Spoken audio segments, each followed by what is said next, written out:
Welcome, welcome, welcome on this wet Saturday afternoon. Just going to sit here and do some computer work. Boring stuff.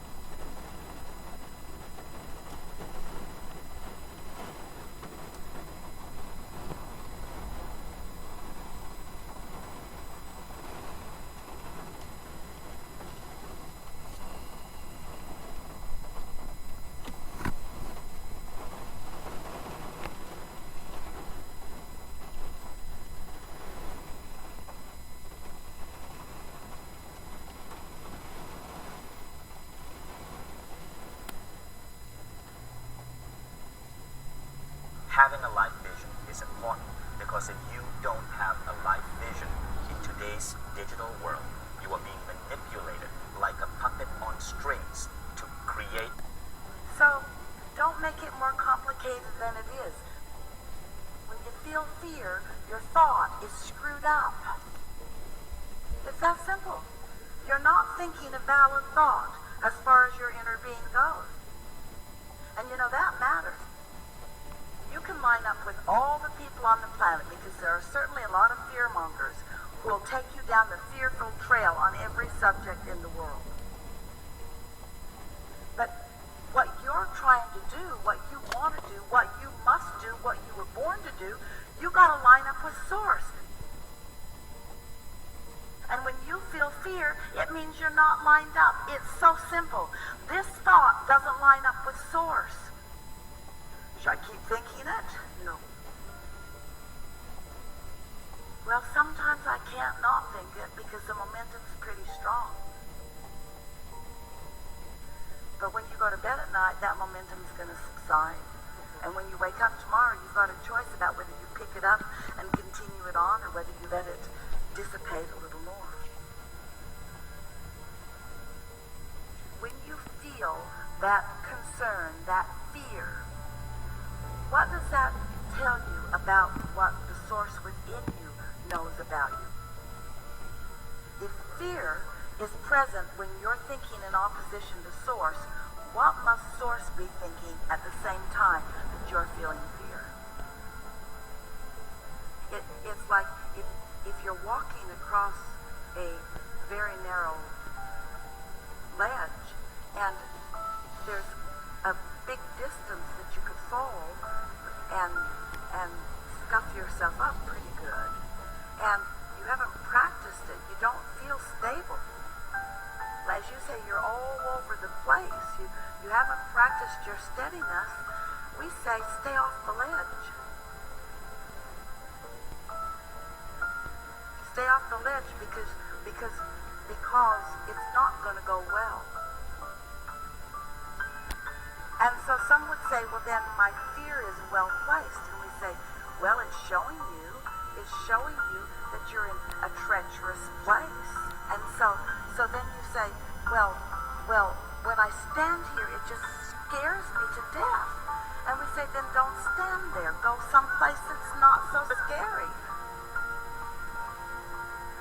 And it's the same thing about these thoughts that you're thinking that are giving you fear.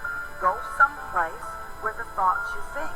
Go someplace with your thoughts that don't feel scary. Doesn't that make sense? That's what your guidance system is about. Your guidance system is saying to you, you see, did you follow us when we were saying that you're an extension of this non-physical part of you? Well, that non-physical part of you is with you all the time. That non-physical part of you is right here in your current experience, whatever it is, all the time. And that non-physical part of you has a perspective, and it's a perspective of well-being. It knows your value. It knows the value of those that you are interacting with. It has all good thoughts about that. But when you think a thought that is really divergent from what the Source within you thinks, then you you're never separated. But you feel the distortion, the pinching off, the stretching of the relationship, so to speak. And that's what that fear is. So I'm afraid, which means I feel fear, which is an emotion. I don't want to be disappointed, which is fear of something that I will feel later, but instead of feeling the fear, I'm feeling the disappointment instead of the fear, because I'm focused in ways that are causing emotions, and I'm trying to control emotions, but I'm not doing anything about directing my thought. You know what fear is? Fear is, that's the button that goes, not the receptive mode, not the receptive mode, not the receptive mode, not the receptive mode. I'm disconnected. Not the receptive mode. You're not on the vibe of the source within you. The source within you is very far in a different opinion than you are right now.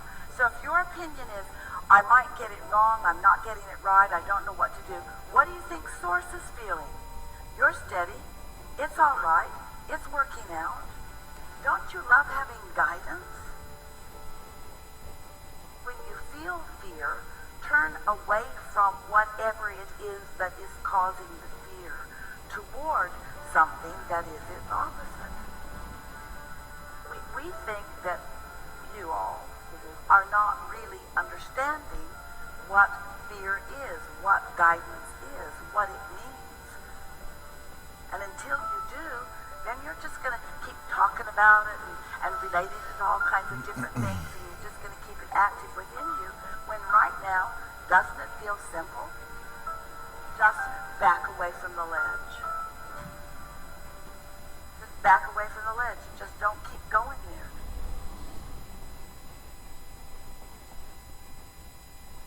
If you were consciously aware that you have been around as long as we are consciously aware that we have been around, you would not let the things that people are worrying about bother you, because you would realize how humans have worried about things almost from the time that they've been around, and things continue to evolve and get better and better and better and better and better and better and better. Of course, you could focus upon any little pocket of the world, and you can find within it components that are pleasing to you or components that are not, and it really is a matter of tuning yourself to them. So now what you are demonstrating here, you are demonstrating that you're pretty good at observing conditions that make you feel good, but you also are demonstrating to a certain extent that a large part of the reason that you're able to feel good is because you manage to do a good job of controlling the environment around you, so that you don't have that much to see that doesn't feel good, but that when you do see something that doesn't feel good, then you're sort of out of control, which leads to the reason that so many people are struggling so hard to try to control the environment around them. In other words, almost everybody that you meet is doing their best to control the environment, and their happiness pretty much is dependent upon how much control of the environment they think they have.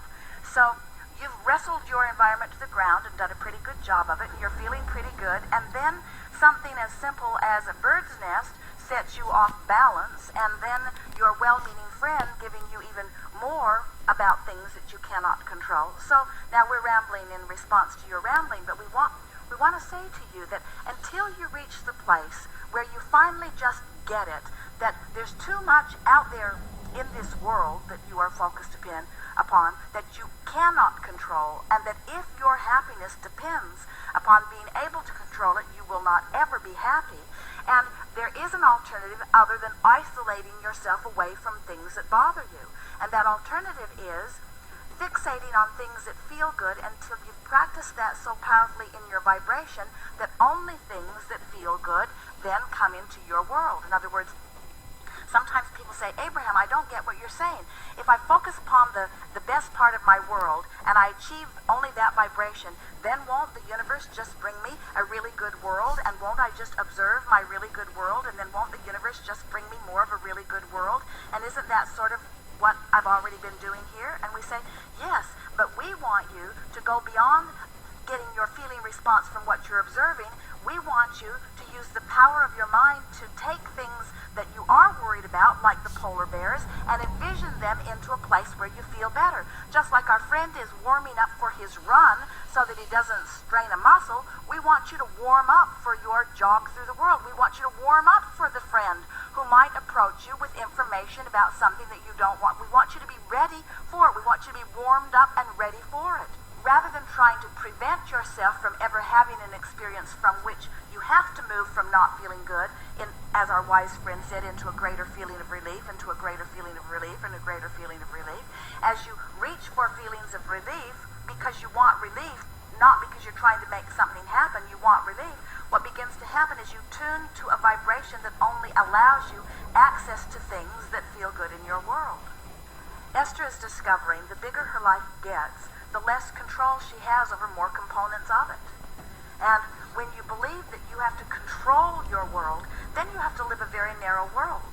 When you will let the control of your world be law of attraction, and instead you find your placement in it by reaching for the best feeling thoughts you can find, now you can get out there where the world is, where things are happening in the world, without having fear that you will be stung by something that you do not want to see. There's a fine line, and it's really a line worth understanding, between wanting so much to feel good that I wall myself off from any thoughts or ideas or experiences that might not feel good, and understanding that under any condition I can bring myself to a place of feeling good. And people worry. They think, if I can bring myself to a place of feeling good under any conditions, then won't the universe just give me more awful things over which I have to overcome? We say it doesn't work that way at all.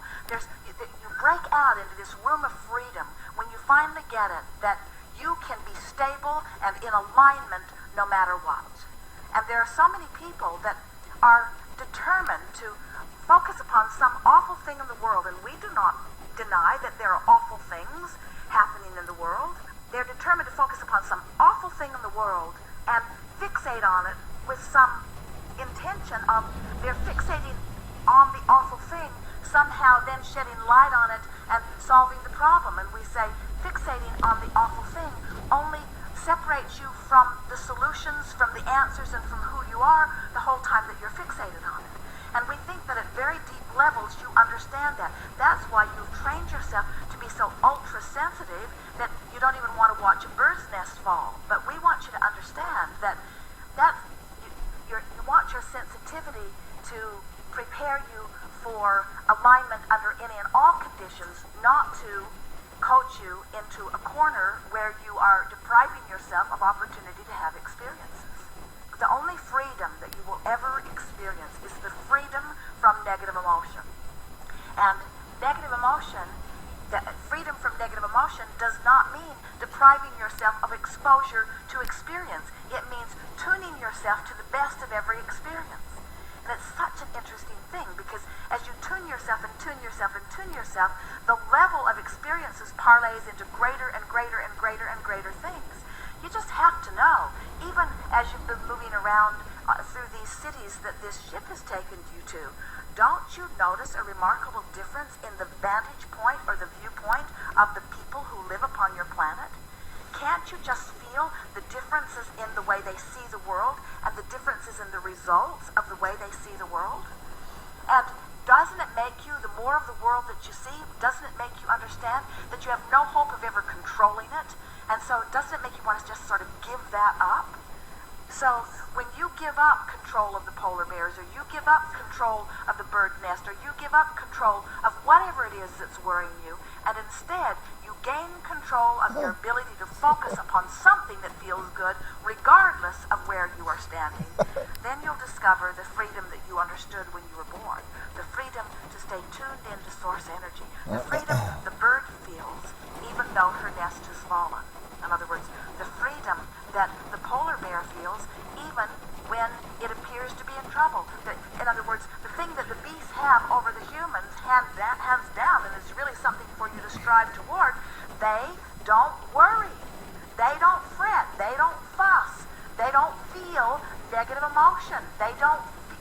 They don't focus upon things and hold themselves chronically in vibrational places that make their lives unpleasant. They live joyful lives from the moment they are born until they are gone. And Jerry and Esther, every time we have a conversation like this, they are inundated, especially if Jerry is unwise enough to put it on a weekly tape program.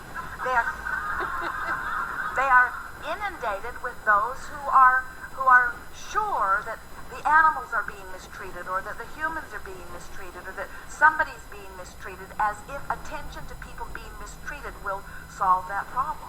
In other words, you have the ability and the desire and the knowing within you to be a joyful being.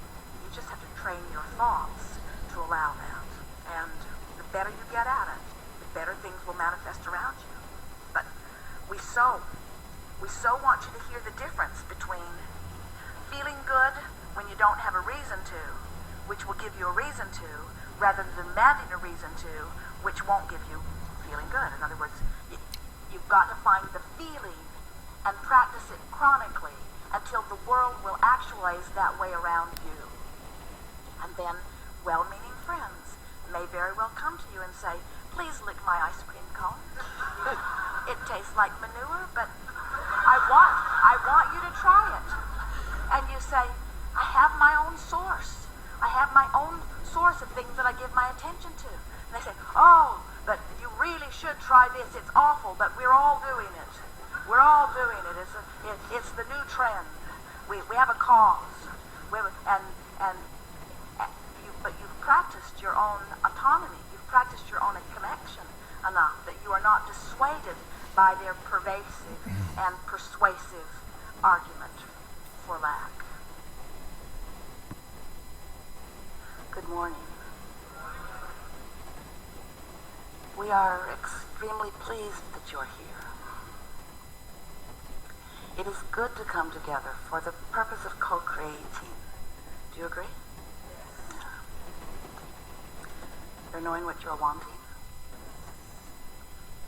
It moves a bit, doesn't it? It evolves with you. Your desire expands with your life experience, yes?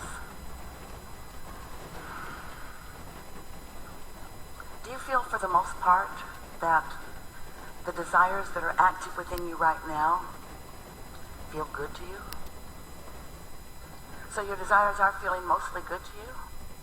That's good, because that means, vibrationally speaking, that you're not far from them.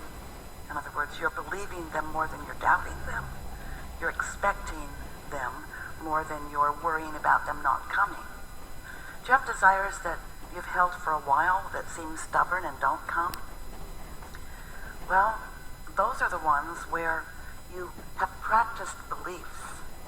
It's interesting, isn't it? So you're growing up and somebody close to you, maybe your mother, she believes something and she talks about it all the time. And because she focuses on it, a belief is just a thought you continue to think, yes?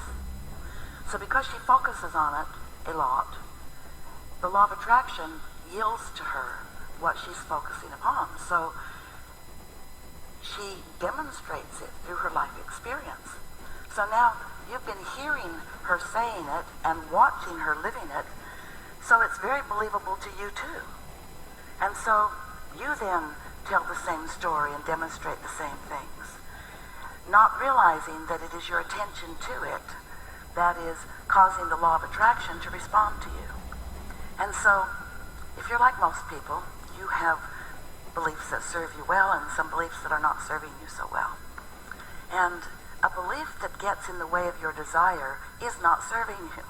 It's not serving you for many reasons. The biggest reason is because as you are living your life and you're sifting and sorting and knowing what you don't want and therefore knowing what you do want, you are calibrating or creating a vibrational frequency or atmosphere of what you do want. You can't focus on something unwanted without simultaneously creating its opposite.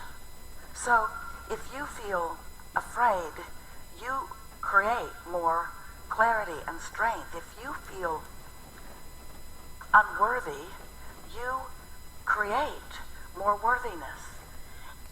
There's a equal vibrational wave on either side of this equation. You are source energy demonstrating in these physical bodies. You are an extension of source energy.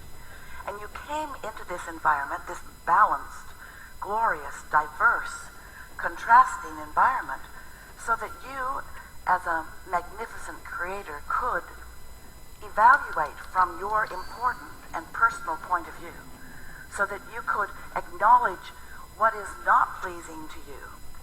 And in the same moment, you would begin acknowledging what would please you. But the thing is, with you and your physical perspective, when you are really aware of what you don't want, you are so aware of what you do not want that you're not aware of the other side of that equation. But the source from which you have come is your inner being knows that you are asking for more prosperity and more kindness and more love and more clarity when you are focused upon things that are not that way. So without knowing it, you are creating a vibrational reality. It is so vivid and so real and so important and so the very reason that you're here in your physical body that we, in wanting to get your attention about it, we call it the vortex. We want you to realize that it is something that is real, and it is something that is created by you, and is something that is tended by that source energy part of you. When you launch a rocket of desire, that non-physical part of you becomes it. But sometimes that's hard for you to hear because you are so accustomed to acknowledging you or me in my physical human body that you don't realize that you are so much more than this physical human body. You are source energy. You are energy, vibration. That is primarily what you are. And that energy is demonstrated, is manifested in this physicality. But you are source energy. So, as you launch those rockets of desire, you are actually causing the non-physical part of you to become more and more and more as a result of your life experience. You are causing expansion, universal expansion. And the thing about your inner being that we really want you to remember is that your inner being is so source energy oriented, never focused lackfully or hatefully, only in love and clarity. That if you find yourself, and sometimes it just feels impossible for you to feel otherwise, when you're focused upon something that you really do not want or really do not like, your inner being does not go there with you. That's why your emotional guidance system works for you the way that it does. When you find something that you don't want, your inner being holds steady to all the things that you have become. And while you are focused upon what you do not want, while you're calibrating to that without even realizing you are simultaneously calibrating to what is preferred, and that is what your inner being calibrates to.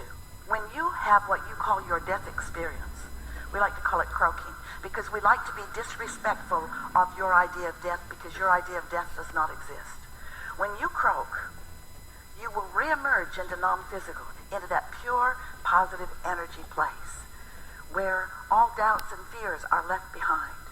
Because the only reason that doubts and fears and anger and frustration or any of those emotions that you call or feel as negative emotions, the only reason that they even exist is because they are your guidance system letting you know that the larger part of you is focused in a different way than where you are. Your inner being is not hating that guy you're hating. And the reason you feel the way you do when you focus in such a way is because the larger part of you, the more of you, the most of you, the who you really are of you, didn't go to that thought. So you might wonder, well then, why didn't I just stay there with them? Sounds nice.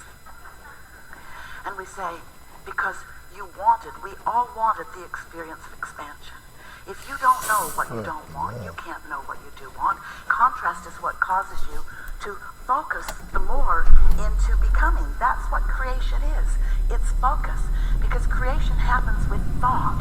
We know you think it happens with your action because you move things around and you get stuff done. But the creation, the true creation, is happening through your thought in conjunction with your source energy. And then the action part of it, from our point of view, if we were standing in your physical shoes, would be the way that we would enjoy what you've created.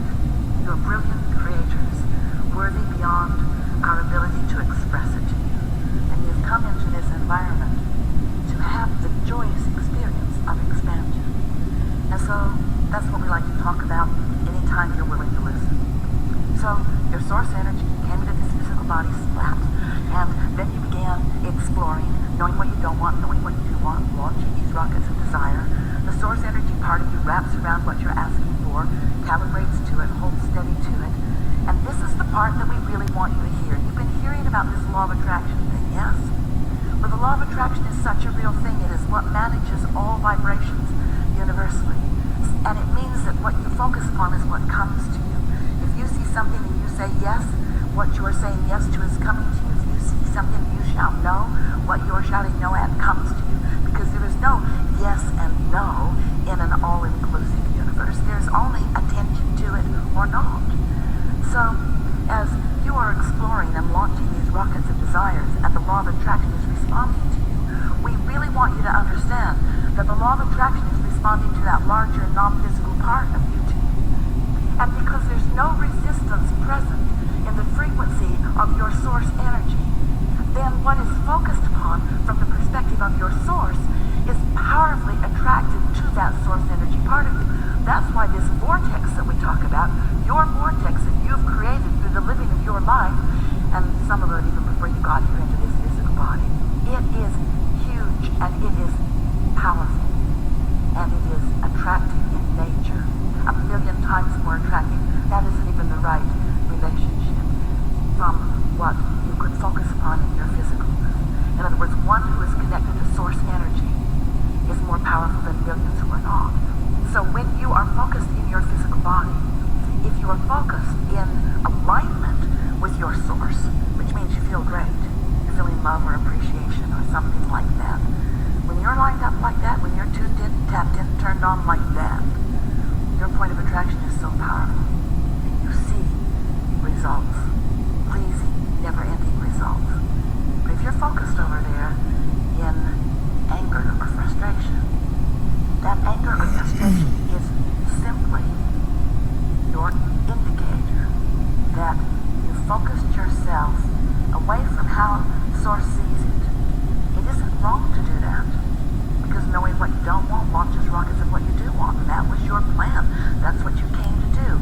Just don't make a career out of that.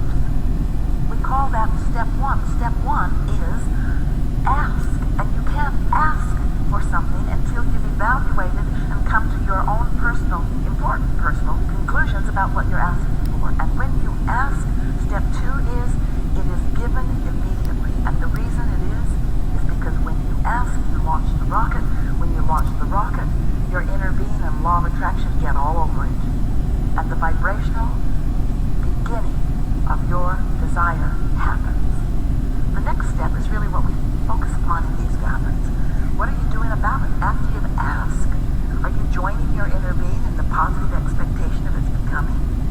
Are you looking for evidence of it? Are you appreciating what's around you? Or are you fixated on what's wrong? Which end of this stick of creation are you calibrating to? Are you continuing to justify why you want that by explaining how terrible it is not to have it? Are you joining together with other groups and people who are also in protest in the absence of what they want?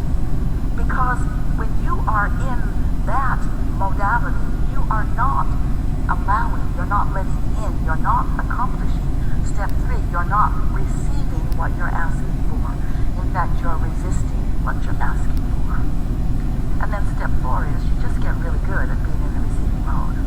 Now step five, our favorite really, takes a while to get there. Step five is when you're back in step one and you don't mind. You're back in step one and you understand the value of it. You're back in step one and you know and you know the whole time you're riding what's wrong,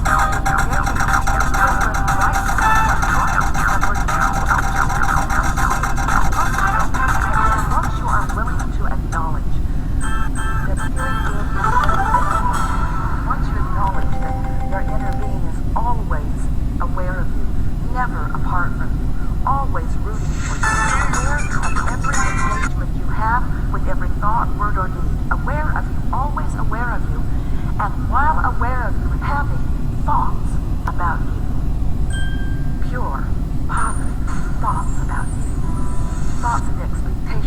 thoughts of success, thoughts of adoration, thoughts of your worthiness, thoughts of thankfulness for you playing your role in the expansion of the universe.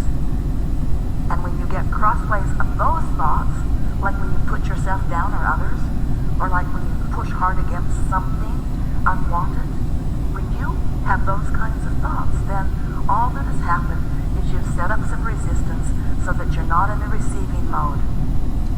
Not in the receiving mode of what you want, not in the receiving mode of your connection with your inner being that feels like love and appreciation, not in connection with clear thoughts that stream from your vortex into your own mind. When you have resistance, you block the stream that's flowing to you. You block the good ideas. Your inner being knows where you stand in relationship to everything you desire. And it's constantly streaming awareness of how to get there. But if you're all balled up in what's wrong, you're not getting any of those messages. But it doesn't stop the messages. That's the thing that we most want you to understand. Your inner being is flowing to you at all times. The question is, are you in the receiving mode or not?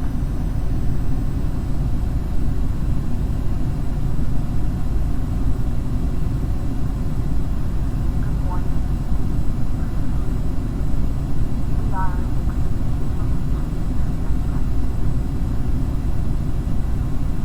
it is good to come together for the purpose of co-creating.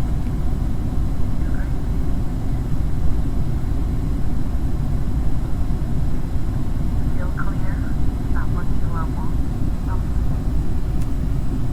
Receive as you enter. Are you enjoying your own focus? Are you enjoying how life comes to you? Sometimes you say at you. Life comes to you in response to your vibrational point of attraction, and from that, new determinations are made by you. Are you enjoying how your focused desire is happening? Do you feel like you are getting pretty good at focusing in the direction of your desires? That's really good. That really is the key to deliberate creation, to living a happy life, is to be focused in the direction of your desire. We're going to put that into a new term here. At least it's a phrase we haven't offered before. And it's the power of non-resistant desire. The power of non-resistant desire. Someday you'll get some of that. A little bit, but mostly you don't have non-resistant or unresistant desire. You have desire that you resist with beliefs. In other words, I want more money, but where I stand right now financially is so in my face. So I have a desire for more money and an experience of not enough. So would you call that non-resistant desire or resistant desire? I have a desire for an improved relationship with this one or that one, but I have this reality of what the relationship currently is. So does that seem like an unresistant desire? Or is it a desire that is sort of muted by reality? So you must be wondering, well, then I guess we're doomed. Because reality is sort of obvious. In other words, the phone rings, people drop by. You've got a computer, a smartphone. So it is not a simple thing for you to have non-resistant desire. Because reality is messing with you. Yeah, it doesn't mess with you. You could get so focused. You could decide in such a powerful way that you're going to be a selective sister and only focus upon the reality of your life that doesn't resist your desire. But that would require sleeping a lot, tremendous amounts of meditation,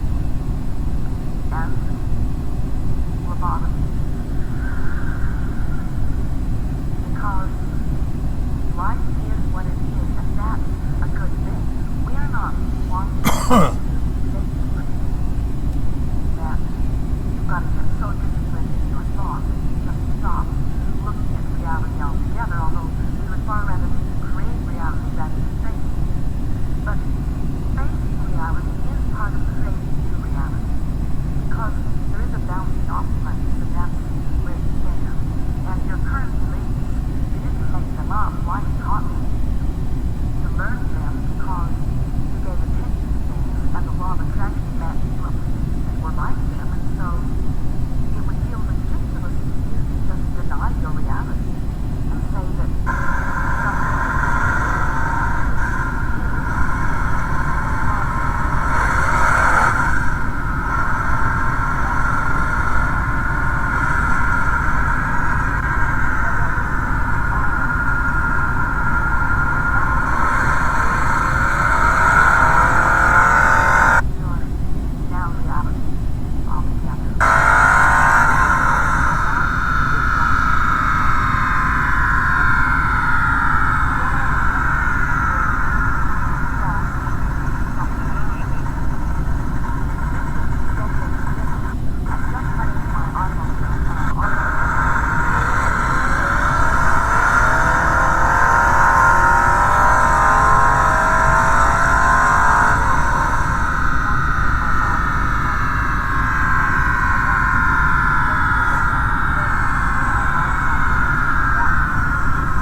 head off.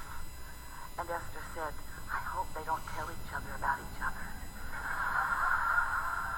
Because she's heard us say, you get together, you're all bright and shiny, you're all tuned in, tapped in, turned on, you're in your power, you're glowing bright, you're giving the best of yourself to the other, you're seeing the best in the other, and then you say, that human thing, tell me about yourself. And so about half an hour later, Esther went to the bathroom, and it was not a pretty sight. Oh, they were getting along. Neither one of them had their inner being along for the ride at that point. She was explaining about her last relationship. And he was looking on.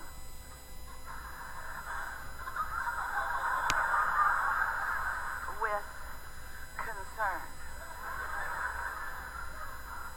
And so, if you find a thought and it feels good to you, identify it, isolate it, and try to maintain the vibrational equivalency on it as long as you can.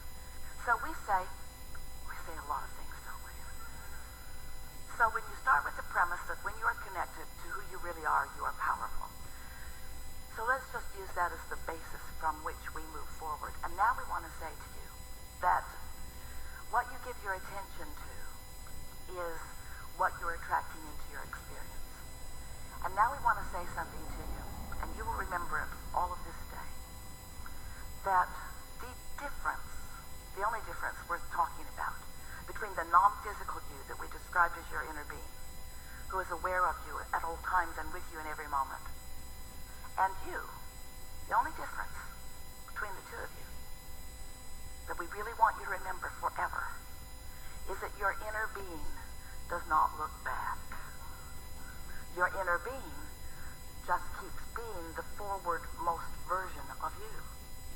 Not looking back in any justification, in any comparison, in any defense, just bees this wonderful culmination of life, looking forward to. Now, here's where you come in.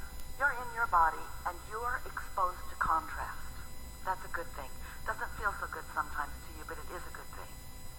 So as you're exposed to this contrast, knowing what you don't want, and therefore knowing what you do want, whether you can speak it or not, and launching these rockets of desire, you are creating a vibrational reality. And the reason we call it a vibrational reality is because it takes a little bit of time for those thoughts to turn to things.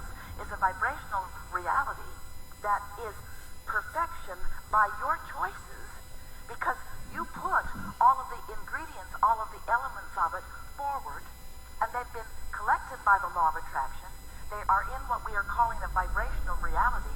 This is a vibrational reality that is so real that we named it. The Vortex wrote 2 books about it. We want you to accept the realness of this, and we want you to know that your inner being is there with all of that. So picture it this way.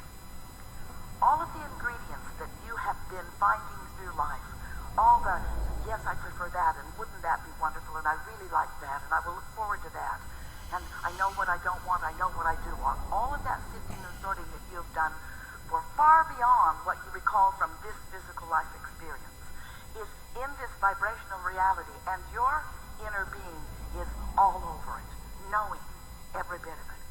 And what that means is, now this is new, we have not said this to you before, but this is your new empowering information.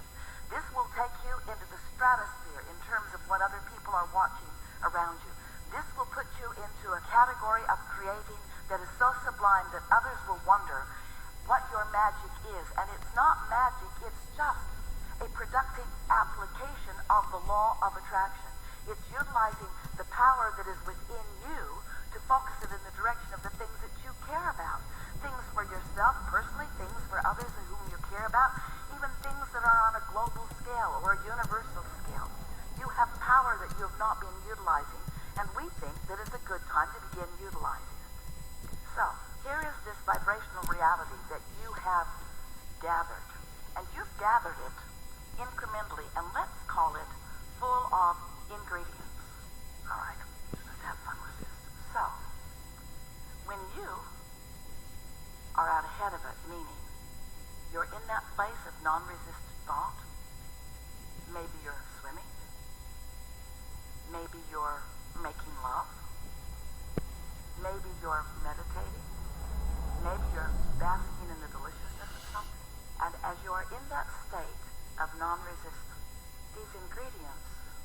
themselves to you in the form of an idea or an impulse, a powerful idea or impulse.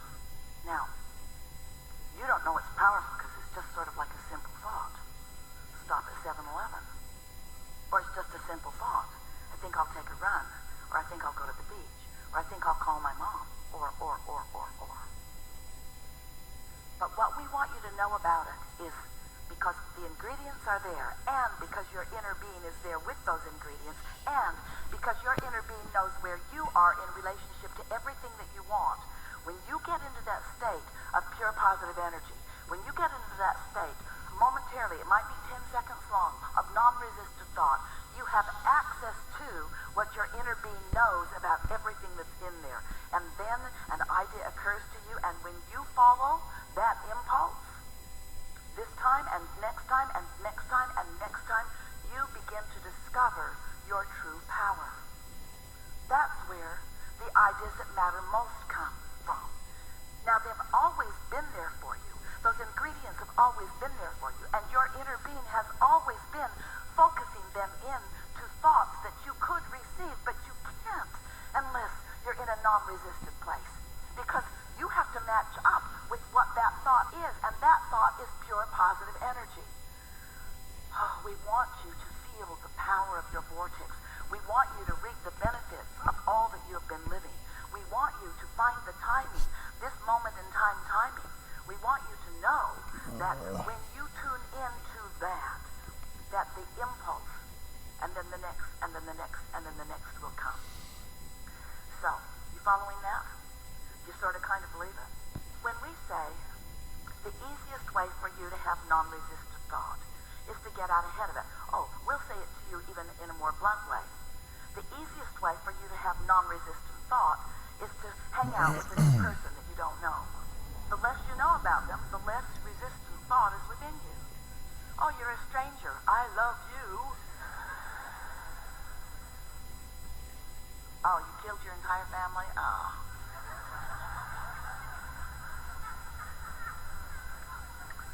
We're just playing with you a little bit here. But we want you to, just for a moment, try to feel the power of this non-resistant thought. So, we've been saying recently, what you want to do is get out ahead of it.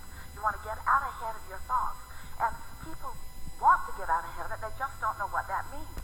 And we gave one example already. Segment intending means I'm in a new segment. New people just walked into the room, and do you know that our segment just changed? Because they have no idea what we've been talking about. And so the energy of the room has just shifted. Now, not a problem to all of us, because we're in the vortex, yes? We're in that empowerment. Might be a little while for them to catch up with it, but the segment did just shift, and therefore you're going to notice a little repetition that you wouldn't have noticed before had new people not walked into the room. Following what we're getting at? Getting out ahead of it. Don't want confusion on the part of those that haven't been here. So when you get into your automobile, it's a new segment. When a new person joins you at the dinner table, a new segment begins. And if you will take just a moment, we're talking about a few seconds to acknowledge, new segment, and what I intend is. Because if you get out ahead of it, what I intend is to have fun. If you're out ahead of it, even though somebody who joined your dinner table who was in a bad mood and wasn't planning on having any fun, if you got out ahead of it with your intent to have fun, you're more likely to have fun even though he isn't. This is powerful stuff because we love you so much, you are knee-jerkers. You have knee-jerk reactions to life, and that holds you in mundane creation. It holds you in less powerful creation. It doesn't let you feel your absolute power. Now here's another thing. We're going to stay with you for a little while on this conversation until you can feel that you're grasping it. Because this process, you've heard the words before, daydream. Do you remember when you were kids? Before you were responsible? Before you felt responsible? Before you were resistant? Before you were defensive? Some of you can remember those moments in time. Some of them you've been living recently. But it's a little snatch of time where somehow you're not resistant in thought. And your mind is just receiving the ingredients of your vortex. They're putting themselves together with the tutelage or tutorialage, with the help of your inner being, who knows where you stand in relationship to everything that you want and knows what the ingredients that you put into your vortex is. So knows what the path of least resistance is for you to receive a thought. So, do you think that you're here to create your own reality? You are, but do you think that the reason that you're here to create your own reality is that when you create your own reality, you will like it better? Well, that's one reason. But it isn't the reality that you are creating that you are here about. It's the thrill of reality creating that you are here about. It's the thrill of lining up with your true power and watching what you desire flow to you through the power of your own focus. It's the journey. Now, you've heard that your whole life. The joy is in the journey. Almost everybody is saying it, and nobody knows even what they mean when they're talking about the joy is in the journey. But we want you to know that what we mean by the joy is in the journey is that you did a lot of the journey when you knew what you didn't want and therefore knew what you did want. And you say, well, that was not all that joyful. And we say, well, it was to your inner being because you were identifying who you are. When someone was rude, you said, I like nicer. When somebody was hateful, you want more love. When somebody is diminished in some way, you want upliftment. When someone is sick, you want well. When someone's confused, you want clarity. When it's you, even more.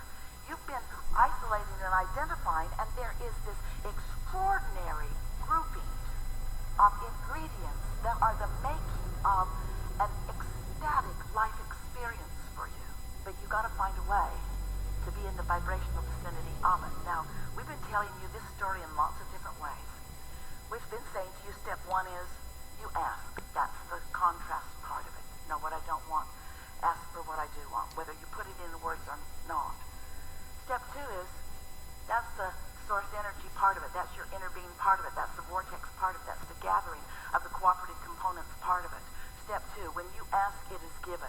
It's in vibrational form, and you say, I don't want it to be in vibrational form. I want it to be out where I can see it. I'd like to park it in my garage. I'd like to take it to my bed. I would like to go to the movies with it. I don't want this vibrational reality creation. And we say, but it is that way in the beginning. And so, if you will accept that the ingredients are there and that you will be guided, you will be led, you'll be called. You are being guided, you are being led, you are being called to your path of least resistance. But what we're saying to you here today is you've got some whopping resistance going on because you have played the objective game so much that you hardly ever put yourself in a position where you can receive an impulse that's on the path of least resistance and feel the empowerment of your inner being about it. Good morning. It is. It is. So I want to talk a little bit about meditation. So if we can be, do, or have everything that we want to get ahead of it, how can I use that to help breathe away resistance or eliminate the things that are maybe holding me back? Because when you meditate, you quiet your mind, and when you quiet your mind, you stop thought. And when you stop thought, you stop resistant thought. And when you stop resistant thought, you have access to what's in your vortex. So how can I carry that on through the day and not just for that 15 minutes? Well, maybe you can't. But you don't worry about that, because that is resistant thought. Next. Just catch a snatch of it here, and a snatch of it there, and a snatch of it there. Just do your best. Just tilt the scale just a little bit. And it won't take long, because you see, right now, to you, it just sounds like someone excited about something who seems like they know what they're talking about. But when you take the time to meditate, or to make lists of positive aspects, and you are certain, or you feel pretty good, that you are resistance-free, and then an idea bubbles up or roars up from your vortex, and you follow through with it, and you receive the immediate reward of feeling great. That's the first thing that will happen. A moment of clarity, or a moment of insight, or a moment of euphoria, or a moment of interest. Doesn't matter what label you give it, it feels really good to you. And then another, and then another. We're not asking you to expect it to bubble up and manifest. We're asking you to allow it to bubble up and feel it, and acknowledge that you feel it, and milk it as long as you can. practical mind gets involved and you start introducing resistance into the equation. That's the game you want to play. How long can I go resistance free? But even when you play that game, now you make it resist right from the get-go because you're trying to be perfect. You don't have to be perfect. You don't have to only think pure positive thoughts. Your contrast served you. That's how all the ingredients got into your vortex. And your inner being knows what that all adds up to. The lifetimes of glorious experience that adds up to. We called this gathering for a while the science of deliberate creation, but you were too heavy on the thinking part. And then we began calling it the art of allowing, the art of receiving, the art of every now and again getting into the receiving mode so that you can receive an impulse about something. Don't you have experiences that you could tell one another about how you cared about something, maybe something caused you to worry about it and you cared about it and then you were carefree, or maybe you don't even remember that part, but you turned a corner and there it was and it just felt like it came out of nowhere. And we want you to know that things are ready to come out of what you think is nowhere all the time. Great ideas are ready to come out of what you want to call nowhere because they're not coming out of the tangible piles that you've been gathering. They're coming out of the intangible, non-resistant, well-stocked kitchen, stocked by only the ingredients that you want. And so it's about getting into the receptive mode is everything.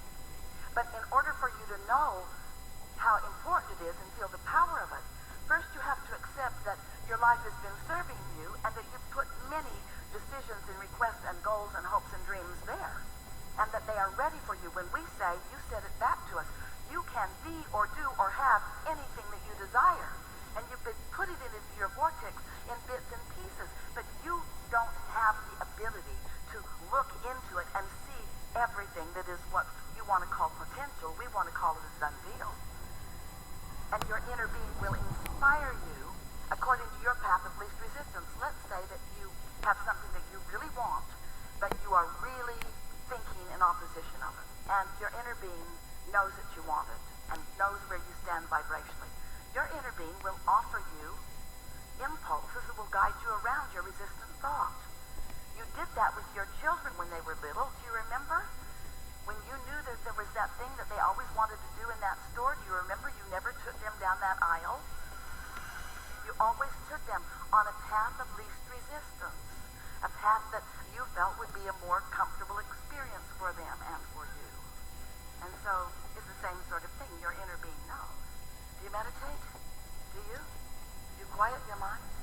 And have you heard from us here today? Do you have a sort of renewed interest in the power of that quieted mind? We'll talk more about meditation if you want to. Do you want to? What do you want? I do. So, quieting the mind, sometimes thoughts come to me, things. Well, here's the thing. Let's say that you woke up and you were thinking about something.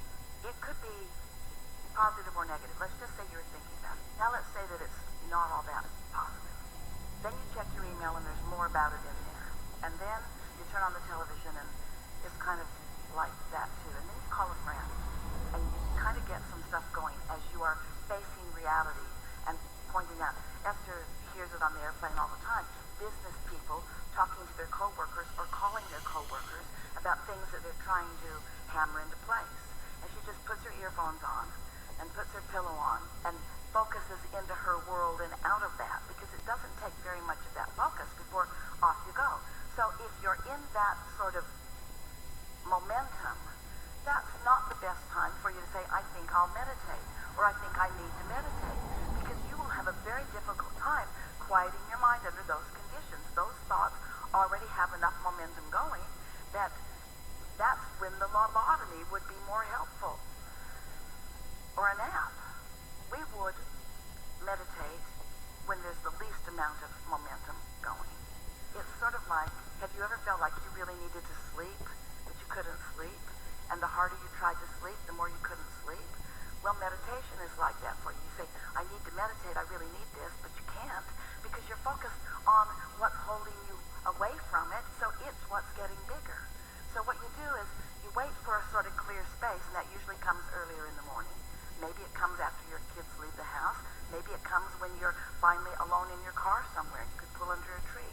You have to find a quiet space for it.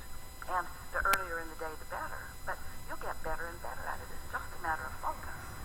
We recommend that you focus upon something that doesn't require very much thought. Because to say, I'm not going to think about anything, now you're thinking about not thinking about anything, and everything in the world that you're not wanting to think about, you're thinking about. But find something to focus on. It might be a bird in a bird bath. It might be the dripping of a faucet. Esther likes to listen to the air conditioner because she lives and has always lived in hot places. So the air conditioner, there's almost always that sound. Hear it? See how steady it is? And notice that you're not prone. There's not much to think about in that. You don't say, I've heard better.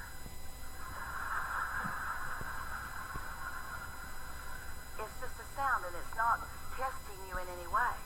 And if you've decided to focus on it, sometimes Esther will focus on it, and her mind will wander, and she'll like, oh yeah, then she'll listen for it again, and then her mind will wander. But after a minute or two or three, she's isolated that, she's focused upon that, and then it's not long after that before she's got that feeling of detachment. And do you know, you could meditate for 15 or 20 minutes. That's as long as we would encourage for any one setting, once a day. You could meditate for 15 or 20 minutes, and you might only catch that feeling of detachment the last minute or two or three. That's enough. That's enough. Just quiet your mind and allow yourself access to what your inner being knows. What my inner being knows about what? What your inner being knows about all the things you want and what you are most likely to receive a thought about now.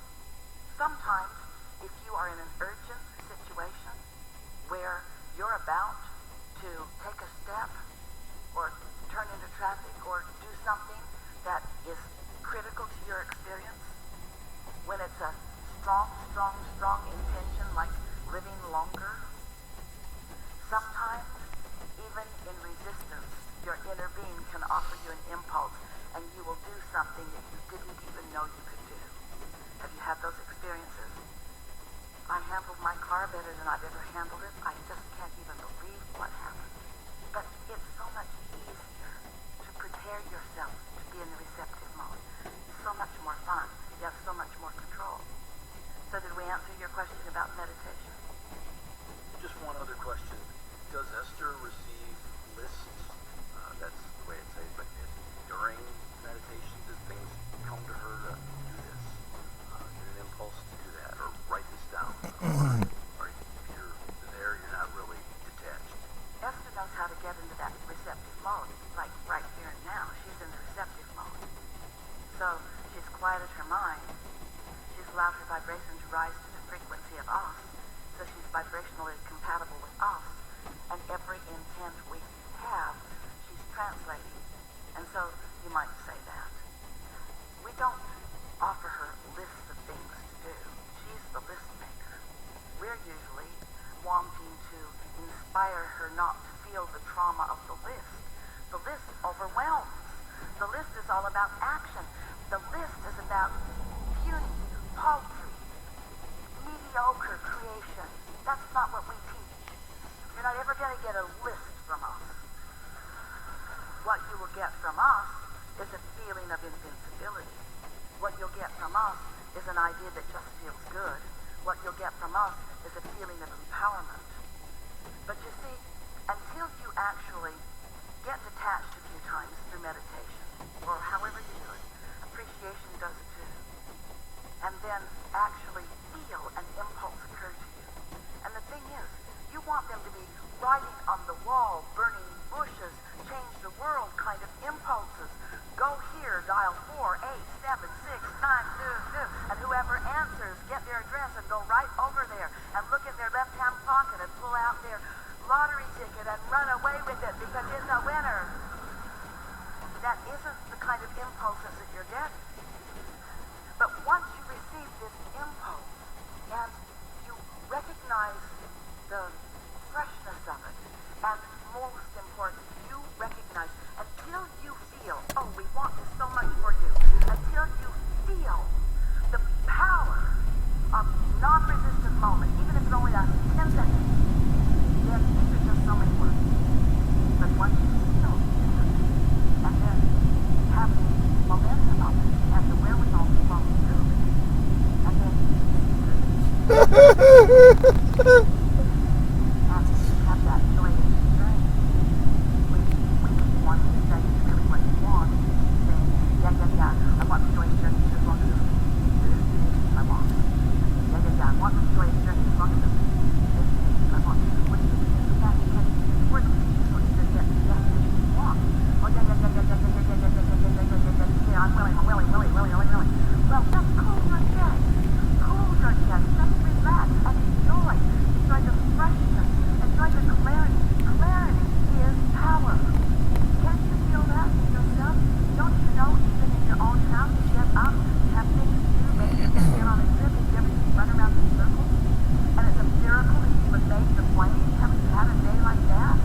forever, and get it sometimes and not get it sometimes, until you know, until you're willing to proclaim to yourself the power of non-resistant thought. And once you do that, your resistant thought is going to stick out like a sore thumb. Things that haven't been bothering you very long. Esther got up from the dinner table and walked away the other night because she could not listen for one more minute to what they were talking about. 27 trips to the bathroom is not normal. But you gotta do what you gotta do. And you know what? She launched a rocket. Always take my own car. You don't need to be trapped in places that you don't want to be.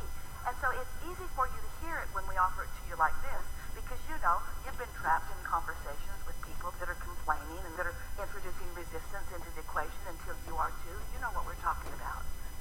But, you know, it's not just you standing in a non-resistant place and somebody else standing in a resistant place. This is the same story as your desires and your beliefs. You are having the battle within yourself all the time. It's not even about other people. You wouldn't be in a place with others who are giving that to you if you didn't have that battle going on within yourself. And you know what the battle is? Gotta be nice. Gotta play along. Don't want to stand out. Don't want to look too Pollyanna. Don't want to think too many pure positive thoughts. Don't want to seem uninvolved. Don't want to seem misinformed. Don't want to seem like I don't care. And we say, we think what you want is true compassion. We think what you want is to tune into Source, to become a perfect blending with Source energy and look at them with the wholeness of who you are and uplift them. We think that's what you want, you see. No one will feel denied or forgotten when you're thinking about them, when you're tuned in, tapped in, turned on. But you got a segment in your head. You got to get out ahead of the meeting. You got to be ready for the meeting vibrationally. And oh, it's so fun. It's so fun. It's so fun just to notice how much better it gets, how much better you feel, how much more power you have. Are you afraid of your point of attraction? We're asking you, are you? Are you afraid you'll stand out too much? Prosperity is going to be yours. Can you deal with it? And everybody in the world isn't going to be prosperous like you are. You are. You going to be all right with that? Or are you going to make stuff up? Oh, I was just lucky. Or, oh, I suffered and struggled for a really long time before my goodness came. Or you're going to accept it and embrace it and acknowledge it and then tell him where it came from. I discovered the power of non-resistant thought. What do you mean? I just started reaching for thoughts that felt better until I just sort of got hooked on it. And then I did something really powerful. I quieted my mind completely. It's the only way I could really stop the resistance. And then when the new thoughts started coming, they were pure and they were powerful and they were love and they were clarity and they were impulse. And then ideas started to flow and timing started to happen. I started being in the right place at the right time. Ready to deal with that? People aren't going to like you much. You're going to stick out. You're going to look weird. You're going to thrive in a world that might not everybody be. You're going to be happy in a world that is so full of hatred and complaint that you're going to look like you're from another planet. What's wrong with that person? They must have something wrong. You are pure positive energy beings who came forth into these physical bodies under what you knew were idyllic situations and conditions. You knew that your environment would inspire you to personal new intentions. And you knew that the energy that creates worlds would back you up. And you knew that your inner being would focus upon the desire part of it, not the absence of desire part of it. And that if you paid attention to the way you feel, that you would know where you are. You knew that you could have pre-manifestational awareness. You also knew it could manifest and then you'd be aware. But you knew that you could do this, you see. If you didn't know, if you had not lived so much life where you've identified so many things that you want, nothing would ever bother you. If you didn't have a want end of the vibrational stick, then the absence of it end of the stick would not bother you at all. If somebody called you on the telephone and said, hello, you don't know me, I'm just calling to tell you that I will never call you again, you'd say, okay, just be sure I'm going to block you.